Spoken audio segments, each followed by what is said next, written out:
Hey, this is Dr. Todd. Let's talk about parenting without losing your mind. You're a parent, you want to be the best you can for your kids, but it can feel like sometimes there's no end to the responsibilities of parenting. I know how that feels.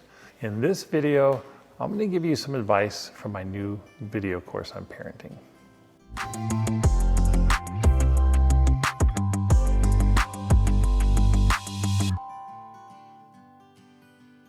First, find a way, any way, that you can make regular little connections with your kids. Sometimes it's really hard to do that, especially when we're frustrated or busy. One thing I would suggest is to find some way that you can relate to them. Like relating to kids is a way to connect with them. I'll give you an example of this. This is a true story about a boy we're going to call Andrew and his father, who we're going to call David. Now, these two had a ton of conflict with each other. When I asked Andrew about his dad, I'm going to quote you his exact words. He said, "My dad is my hero and he does very little wrong.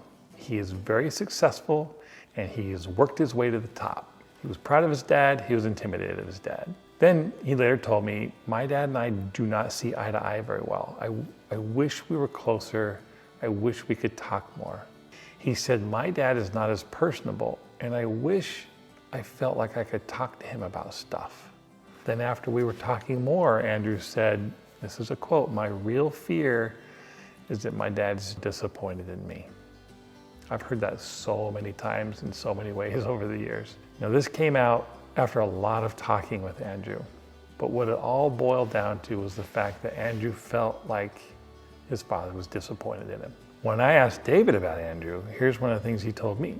He said, "We were always close, but then he got really defiant and now I can't trust him, so we never talk."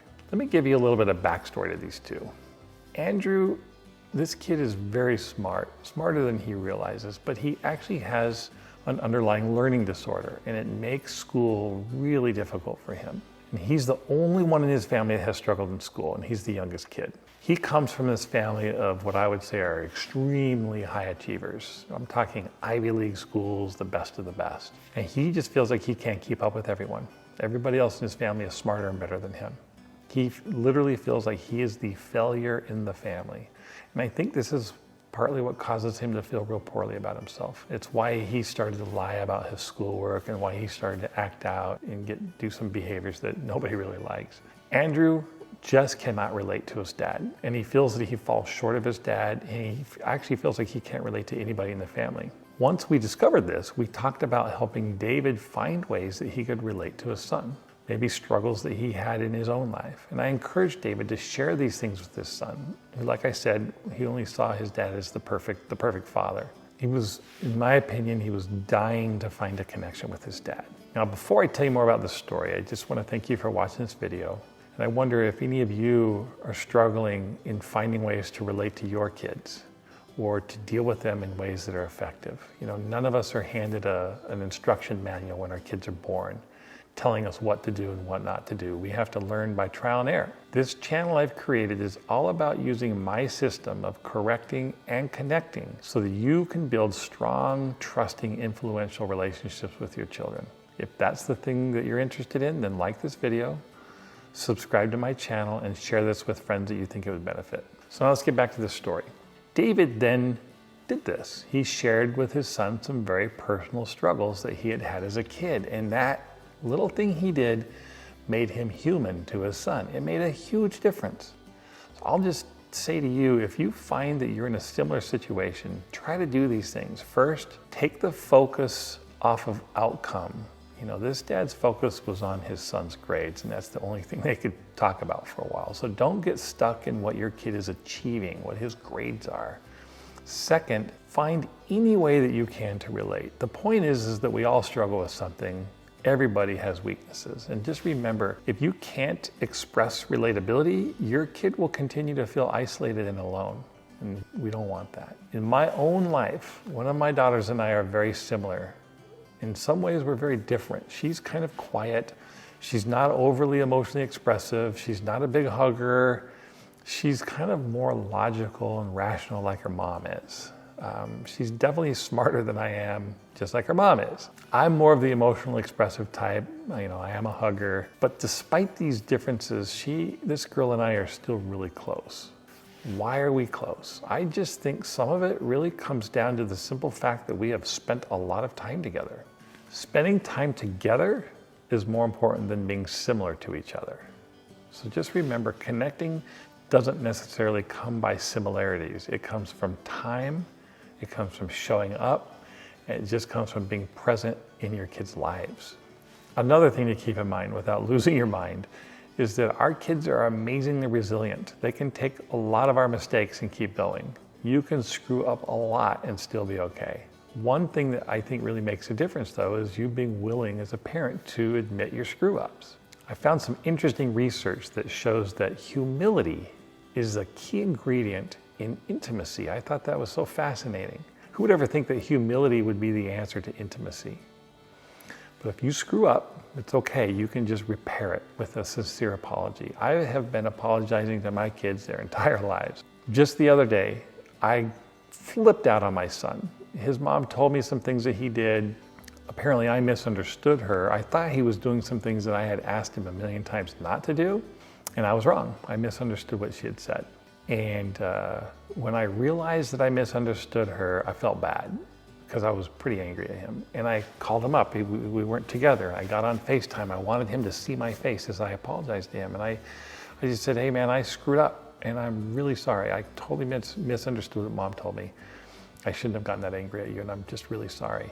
It was easy. He immediately forgave me. It was, he was forgiving about it. It's not hard to do that if you do that regularly. So it's okay to make repairs. Are you looking for a more effective way to connect with your child and just build long-term positive influence with them? Maybe your kids are misbehaving, or maybe you're disconnected from them, or maybe they're going through difficult phases and you're just struggling to know what to do or even just how to reach them. Well, my name is Dr. Todd Corelli, and I have spent the last 25 years as a clinical psychologist working primarily with children, adolescents, young adults, and their families. I have worked with thousands and thousands of families across the globe, and I have seen the challenges that are facing our families today. That's why I've created this 4-part video series that is totally free for you. This helps parents become much more effective at bonding with and positively influencing their kids. The system is completely unique and highly effective. I have seen this system benefit my own family and many others, and I want your family to have this too.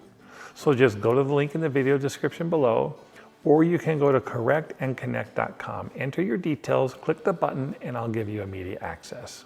So sometimes, if I've had a long day and I come home and it's just hard because I'm tired and I'm exhausted, it's helpful for me to have a little reset. And for me personally, that means I have to do something fun. So like right now, my son is the only one that's left at home. So if I'm super frustrated and tired, if I can just kind of take him outside and shoot hoops or do something like that with him, that's a nice little reset for me. It's almost like it kind of gives me a quick recharge, and then I can kind of go back in and face the rest of the evening. So my daughter is another example. She's got a little boy, and I just remember her telling us one night that she was super exhausted and her son was being naughty. He was just doing everything that was driving her crazy and really started to act out a lot. And I think he needed a reset too. And she was overwhelmed, but she just decided, I'm just gonna sit down with him and read him a story. And she was just telling us about this. It was amazing what happened. She just sat down with him, put him on her lap, and they just started reading a story. Complete reset for this boy. It just it calmed him down. So sometimes when our kids are out of sorts, they actually need a physical connection with us, some kind of physical reset for them, just doing something like that. And I've done this enough times to know that when we're tired, we feel like we don't have time for this. I don't want to make time for this. It does not take very long. I mean, I bet you they read that story for 3 minutes and then he was good.